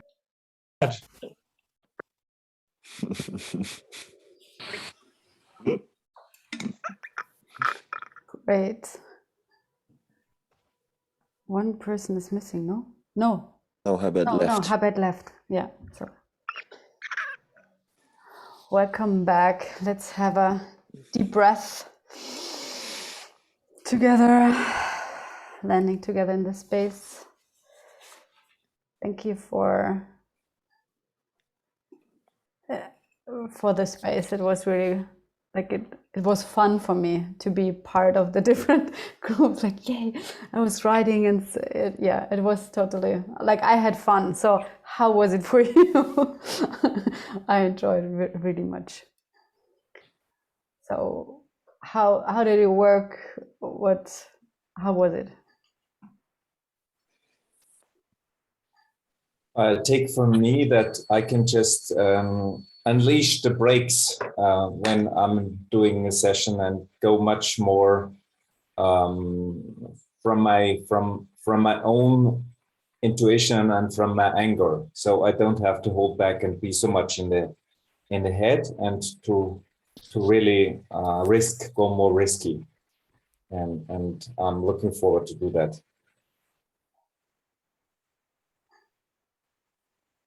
Right. I wanna share, Nicole. May I give you one feedback? I wanna give you feedback. Is it okay for you? Yes. Thank you. I was observing in a space this when Nicole was actually repeating, saying like the loop, completion loop. It somehow did not work for the bringing the X, like somehow like it was bringing the space more down than rather facing what where the person is like asking or like finding more information. Martin, you were the client or you were the coach? No, I was the coach. I just realized now. Okay, so talk directly to Nicole. You wanted to give her, and then you were using the third perspective. Thank you, Nicole. I realized that when there were moments when Sabine says something, you used the completion loop, and actually it was not necessary as it, from my point of view, it was not necessary as Sabine heard herself. It was not a feeling. It felt something robotic going on rather than being present. Okay, Martin, when you translate this as not as a feedback for Nicole, which is great that she gets it, but actually as a gold nugget, what you get for the group, because this is, I think it's a great distinction, what is in there. So how would you like unfold this package, this gift, what you just brought to Nicole into the space? Like, what kind of a distinction is in there? Like the distinction is there are some habits, like they are like each box of us have some habit, like holding the space, even going completion loops or still asking questions. I'm the one who is asking questions. So like and it becomes to be mechanical. So distinction is like catch this mechanical and change, maybe like be more what is actually now in the small now, rather than thinking, okay, I'm mechanically asking questions. Because for me it was then actually working when I was saying, okay, this I would have heard, and this is like when I brought the distinctions, and like this is ego state, or this is in which ego states, or like bringing distinction. Okay, thank you. And what I also heard, like the one thing is to grab your own mechanics, that you get aware of your kind of, and we're doing this in at the beginning, right? When we are learning, we are in this, okay, we are repeating, we are doing it, maybe overdoing it, and that's also okay. And also to realize that sometimes it's a habit. Thank you for that. And what I also noticed is that sometimes I used completion loops, and it was like completion loops are working with emotions. And when there is not an emotion, it's like, actually I get kind of angry when I just say a sentence without an emotion and someone is repeating back to me. It's a parrot. Yeah, that is the parrot. And then it's like, no, why? I'm not stupid. And then I get angry, probably. Or it's like, it's not fitting. But at the same time, when there's an emotion in me and someone is repeating, of course, then it's the child, and it's like, yeah, he or she is hearing me. So sometimes it's just not appropriate, I would say. And to see also this, okay, it didn't work, and then don't do it again, or do it like, get this reference point that it is probably not an emotion at the moment. Yeah. Thank you. Yeah, thank you. These were like these two things what I heard from you, Martin. Cool. Anything else from the discovery?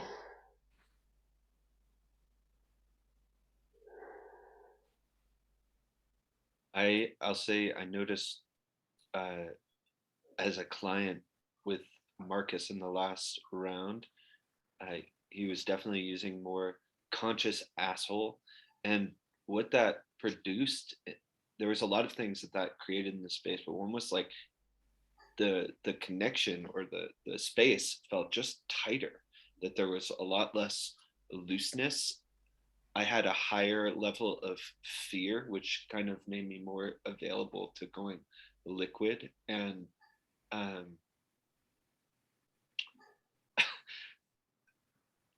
there's something about the clarity, that the clarity was less negotiable. And I noticed that this, especially at one point where I think he offered me something, a distinction, but it was a little bit, it sort of was not with the conscious asshole. It was like, it seems like there's a victim story you're telling or something like that, where it wasn't as sharp. It was a place where I could actually feel the space wobble a little bit inside me. Just so mostly this is about like the effect of conscious asshole, and then how that shifts when it's not present too. But certainly something I want to practice more. Yeah, cool. Thank you. On a little more on that similar theme, I really got this clarity that to the anger with connection, like so that the conscious asshole, the clarity can work. It's something, it really takes staying in contact, and I have this question of like, what do I stay in contact with? Like, is this using my sadness, or is it different? Is it, and I know I've explored this in Rage Club quite a bit, and it still seems like a really fine art or fine skill to have my sword and be in connection, so that I don't break this space.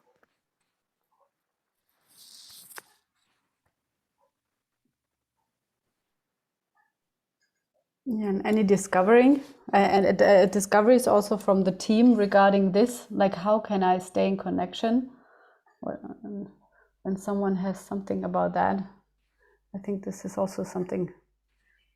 To me, it comes with my capacity to love the other person. And it is something very active, like it's an active way of loving.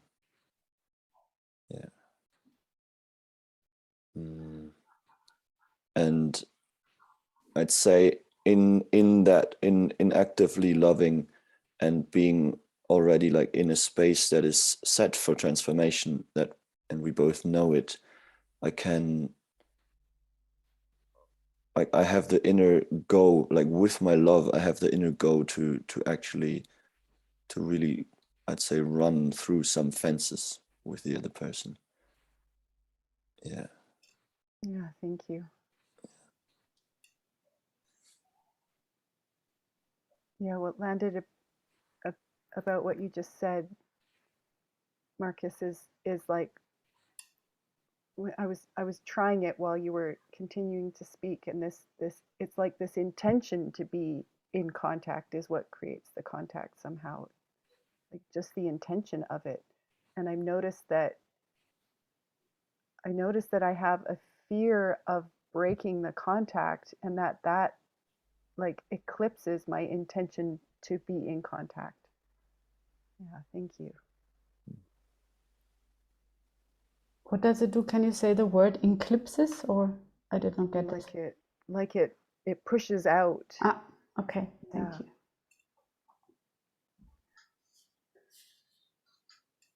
Yeah, I think for me, especially in this spaces of like client coach role, is this commitment to the client. Like I'm committing to their evolution, to their being, to their transformation, to kind of whatever wants to unfold. And that is actually then that it pulls me, like my point of origin is kind of closer to their point of origin, like as if we are kind of in this transformative storm together. This is how it feels for me. It's also on an energetic level, and I use the word very often, like I'm interested in the person. And this is maybe also what you say, Marcus, with this active loving, like really like, yeah. And for me, it's even sounds more accurate than interested, what I used. It is more a bit holding back, but when you said it, it was like, oh yeah, this is like, something is opening up even more. Yeah, thank you. And for me, it's this commitment energetically. How others are doing it. Sabina, how do you do it?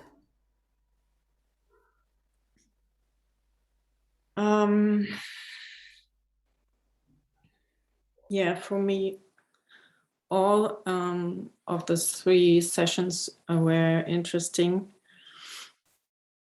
And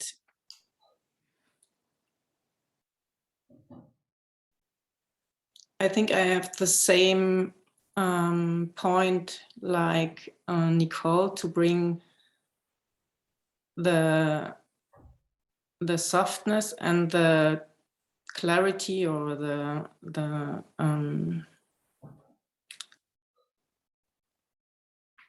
the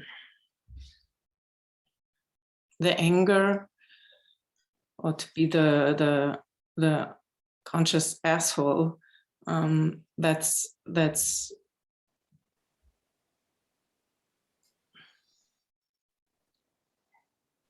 I have to learn this for me, to bring this together, because I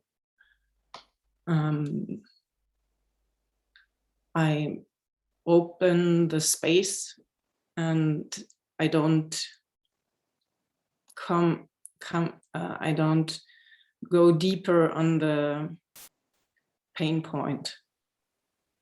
I see the pain point and then I go, I open the space, and the client can move away from the edge.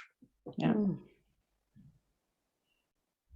Did you already discover what is blocking you? Is there a sentence? Is there something like what you can ask here in the space, like for the next, because it looks like that there is a block in the way. I don't know yet what it is, but it's a good point to explore or to find it out. Yes. Yeah. Like I think a lot of us are relating to this. Oh, I don't want to be an asshole, and just everyone can do an EHP about this. I don't want to be an asshole. But what does it mean to be an asshole? That there are a conscious and an unconscious. Of course, this is also the development from possibility management, that there are even a conscious and an unconscious. And usually we're talking about assholes, and yeah, there are assholes outside. They are producing consequences in their life which are not helpful, and they are hurting, and at the same time, like this, how to shift into this inner space of conscious asshole is probably something is in the way in a lot of us. So this could be an EHP also in the 3 cell. Yeah, I also had the experience that I got the feedback that I was clear and that my feedback was very sharp, and I was another constellation. Maybe it is if I have a good connection to the other person because we know each other, or we have this commitment, so we both want support each other in the transformation process. So then it's easier for me to be like this. Then I go in this exercise with persons they are not. I'm not so close to them. And I have the assumption that your clients are also not so close to you. Definitely. Or are they all friends? No.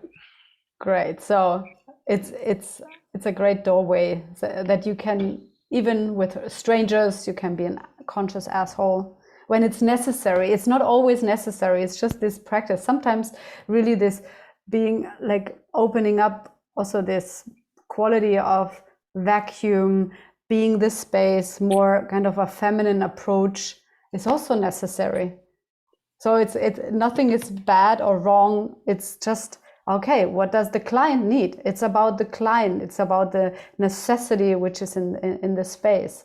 And if you still have this construct that something, or I can just do it with good friends to be an asshole, then probably you don't have this tool in your toolkit. You cannot just say, okay, I'm shifting now identity. And you can even say to the client, like I very often at the beginning, I said, hey, okay, I'm going to be the asshole now. So, and then I just shift and be an asshole.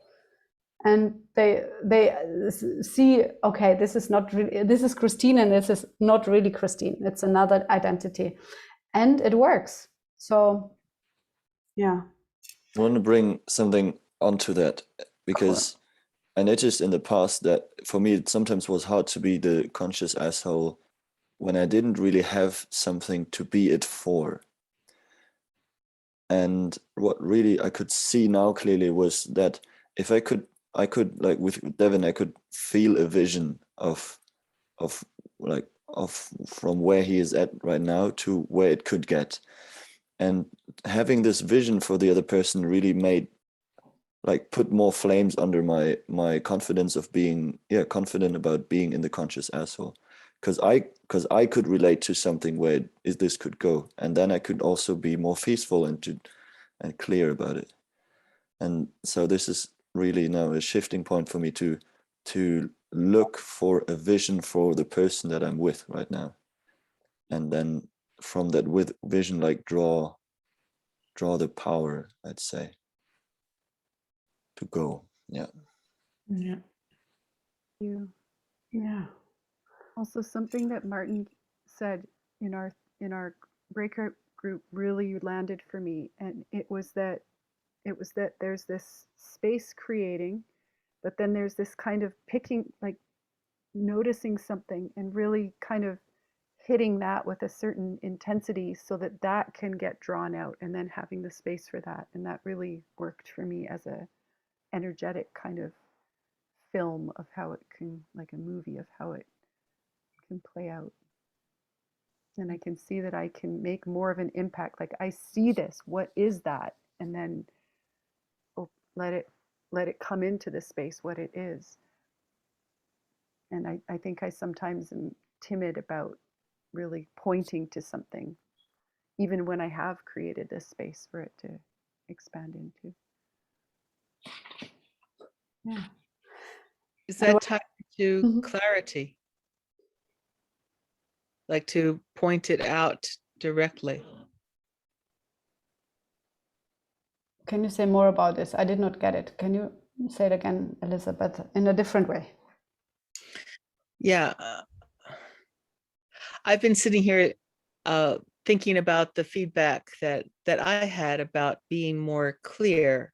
Mhm. And so I have the overview. So when pointing out a specific thing, instead of there's this thing that you want to point out and then you talk around it, to just say it directly. Well, is that a one way to have more clarity in?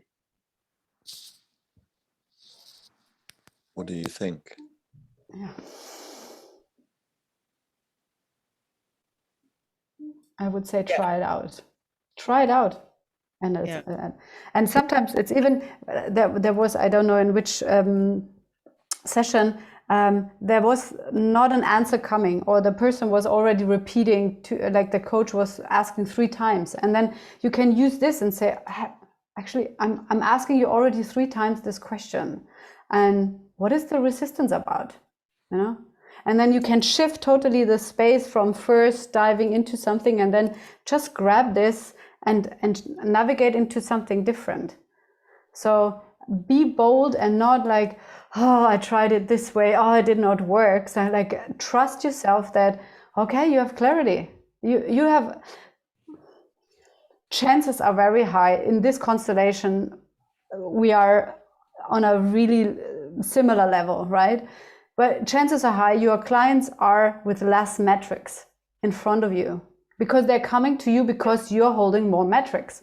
So use this. And it's not an arrogant thing, like to know, oh yeah, I have more. But actually, chances are high you have more clarity. You trained your skills, you have your feelings, you have all these tools, what it needs to have more clarity. So be bold. And when they don't get it, they will say, I don't understand. Like, can you say it again? Or can you say it differently? Because they will speak. You will get feedback, and then you will see, okay, it worked or it did not work. So I learned a bit what Devin also said, this experience from wow, actually, when someone was doing it with me, being like this conscious asshole, I really felt this person is caring about me. Like this person is really interested in my development. It's not about like, oh, this person wants to punish me, but like, of course, Leslie was like, well, what he's doing, da, da, da. But this, at the same time, when I tune into it, like, wow, I feel cared. What Devin said, it what the fear raised, kind of pull the rug, and was like, oh, like I'm falling. It's like it became dense.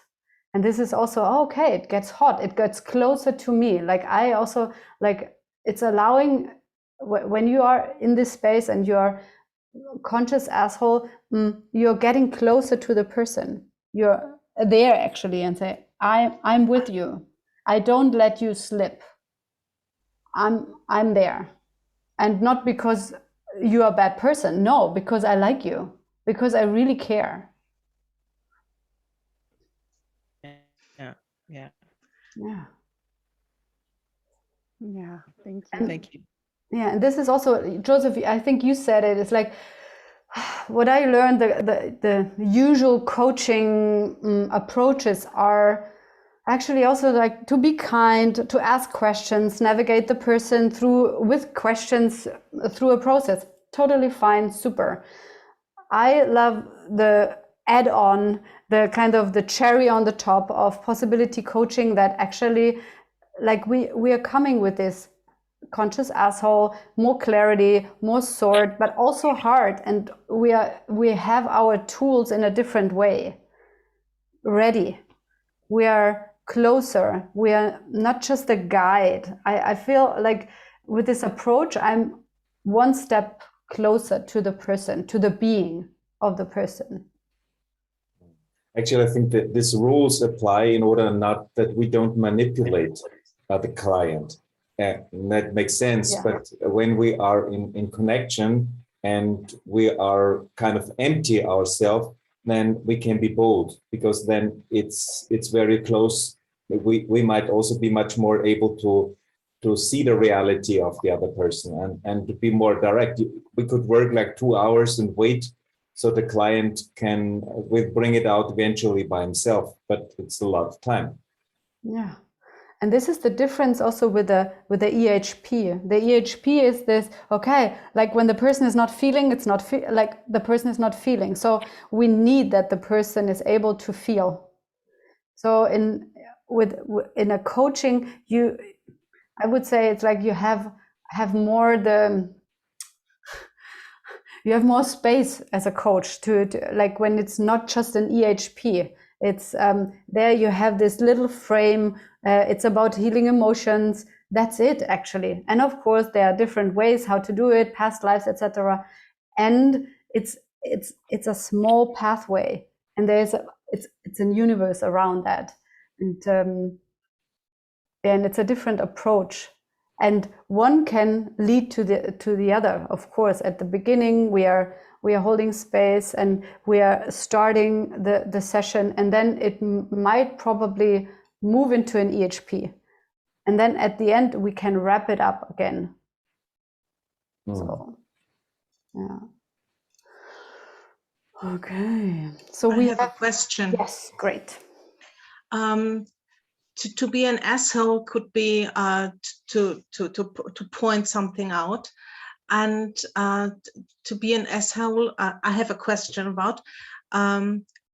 I made it a few times, and I asked myself really if it's right.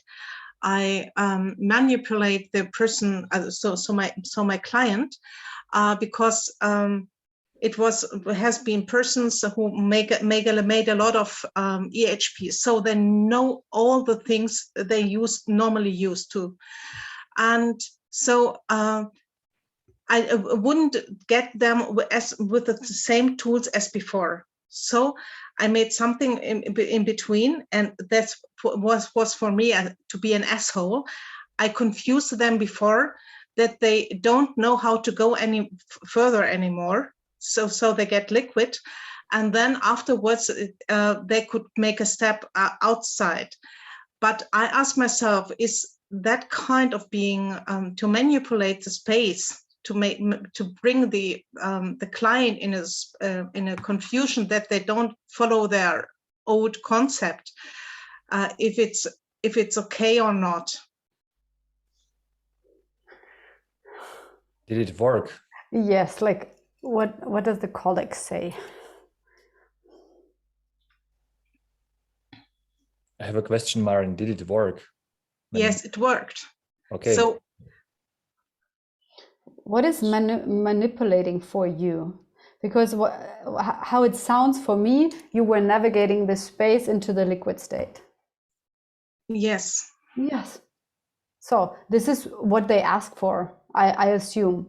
They ask for an EHP. Okay. And did you receive feedback afterwards?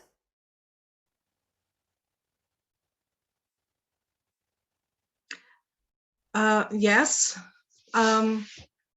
And it has I made it 3 times, and I get 3 times the feedback.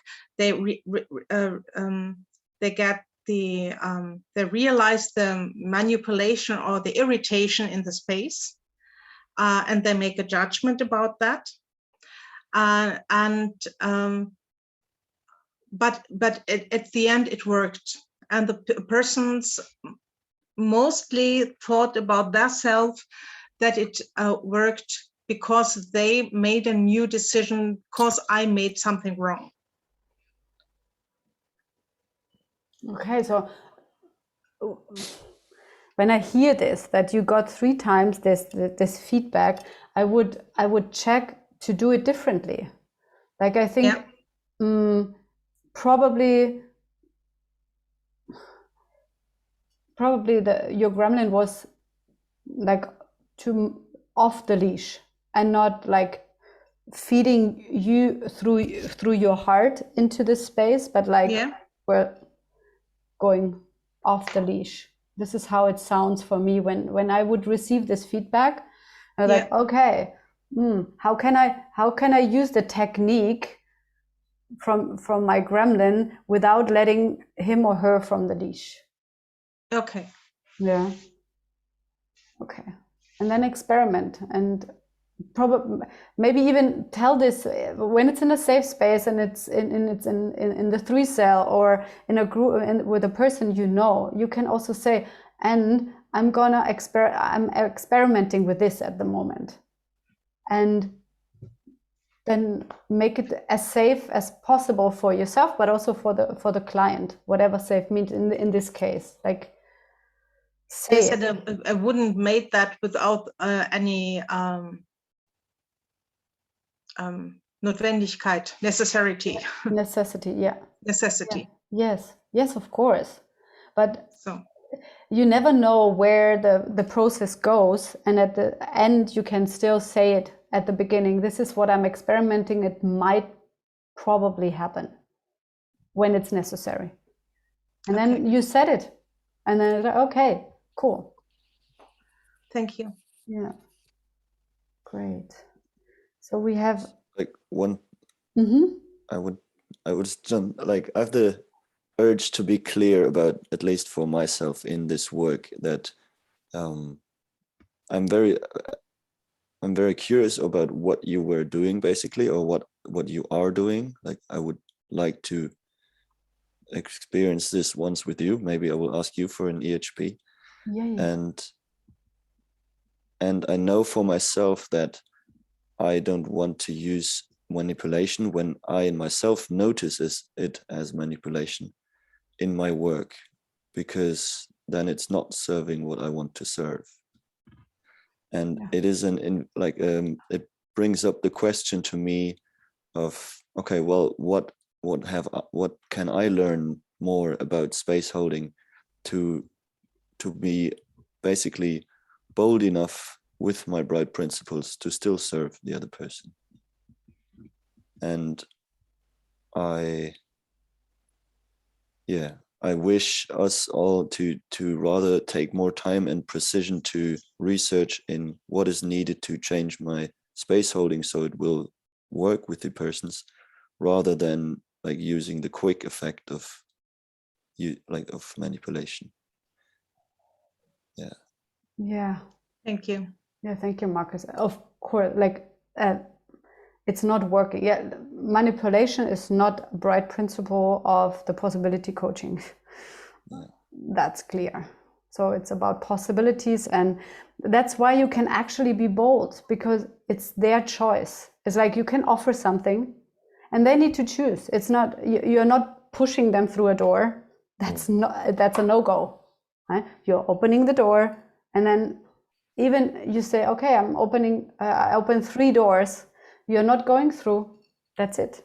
I think the session is over today. And that is also okay. We are like thank you, Marcus, for bringing this. Manipulation is not what we are aiming for. No, I think we agree on this. And I heard an invitation for that you, Marcus, you're offering like researching with Maren together. Yeah, because I sense that there might be something just like next to manipulation, which is very precise space holding. Maybe, like, I think there's a thin line in yourself. It's a thin line, but for me, I don't make it as a manipulation. I don't want to manipulate somebody, but it's more like I stand there and I see that doesn't work. Okay, I go to a really dangerous space, then the space breaks down, and the person really could come from their own outside. So it will be interesting for me to make the exploration. Mm-hmm. For me, it sounded more like an intervention you were doing, Maren. You were choosing kind of an approach or kind of a provocation or something in order to move the space. And a manipulation is probably a different thing, because it's then like you would secretly try to move somebody from A to B. And so it's just a guess from my side. Yeah, and probably it's a doorway also of your interpretation of manipulation. We know it's a shadow principle, but it does something with you. What if you would use the shadow principle and then something is moving in you? Never, ever. Yeah, there's a fear. So that's the thing. It's like if you're not sitting completely into this shadow principle and say, okay, I'm owning it, it will own you. And something is still not yet that you are really sitting on this throne and say, okay, I can do that, and I don't choose to do this. There's still this, I'm so afraid that I would have done it, and they gave me feedback. Oh my gosh, kind of this. So probably it's also a doorway to an emotional healing process. Thank you. Yeah. Cool. So I want to wrap this here up and give you an overview. Like, I want to announce 3 things. We will have guests on our journey.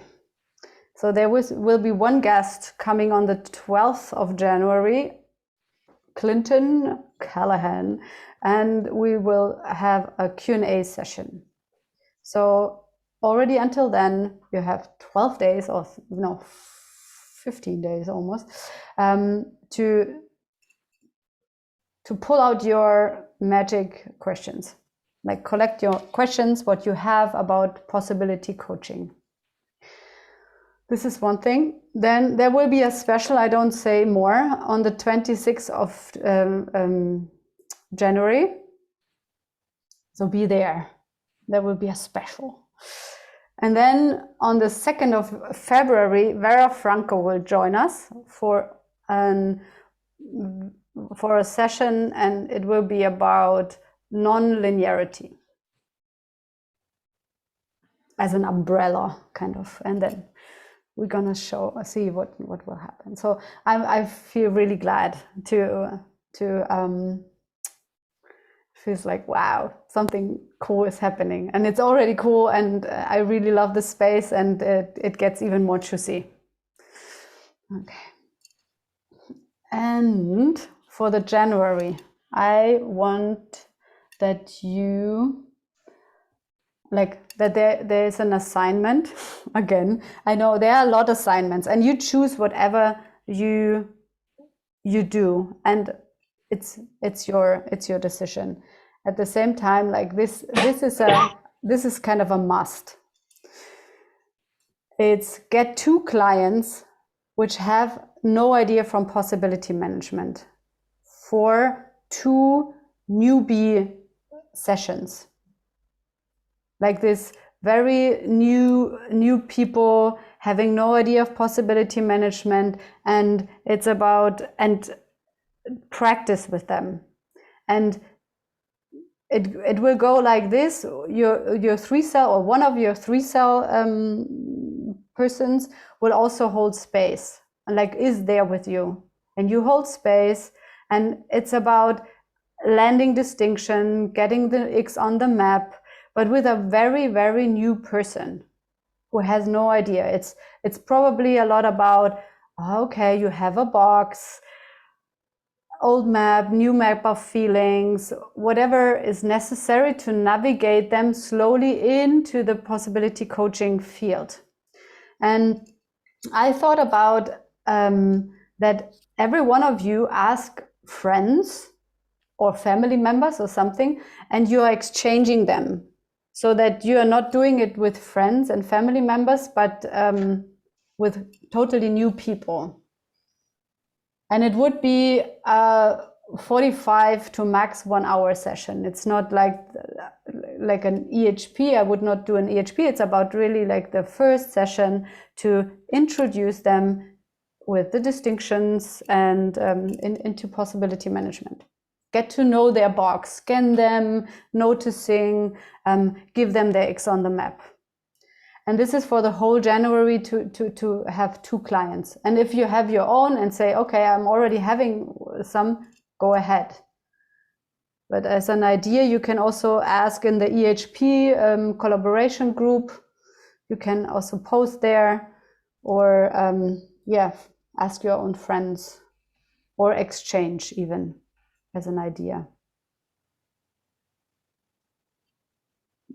Joseph, you're muted. Yeah. Yes. And that's somebody or the other person is supposed to be in the coaching session. So it should be monitored or this would be the best idea. If not, I would recommend to record it and tell the client, okay, it's just for internal purpose. It's not, you will not post it somewhere. It's just for your own research. And of course, this is for free. It's like it's your research practice space. Therefore, you can also ask for, okay, I want to record this, and Sure. Okay. Okay. This is kind of the project for January. Bye, Nicole. Hi, Nicole. Cheers, Nicole. I have a clarification. Yes. Don't we need to tell them, like, in order to get them to show up to say that it's possibility management, and then they'll have a question, what is possibility management? So that's... Yes, of course, but at the same time, they have, when they never received a session, when they never went to an ETB, they have not the maps, they have not yet received any tools, and like give whatever is necessary to, and don't bombard them, but like gently bring them into the space, like to where they are with their X on the map, and slowly feed them with possibility management language, which is already a lot. Yeah, cool. Anything else? I will post this also in the chat. What we're gonna do. Okay, so then 29. Did you say you have 3 assignments and this is obligatory? You have some more? Joseph, No. I'm angry about that you just before used the word should I, and now you're asking about obligatory assignments. And It's I your feel choice. fear that you're giving your center to Christine about what you do. Yes. Okay. We are not in school. But you said you're kind of mandatory. That's just. I really want that you do, like, this will be your future, right? Like, you will have newbies, and I don't really want that you had a bit of an experience to bridge them into the new field. I like that. Okay. Actually, it's Great. It's for our and your own safety somehow. Okay. I wish you a great evening. Thank you very much, and see you on this Friday not. No, see you next Wednesday. No dojo this Friday? No dojo. It's New Year's Eve. No dojo. Next dojo is on the, I think it was, next Friday. Okay. Okay. Great. Thank you. Bye-bye. Thank you. Bye. Bye bye. Mm.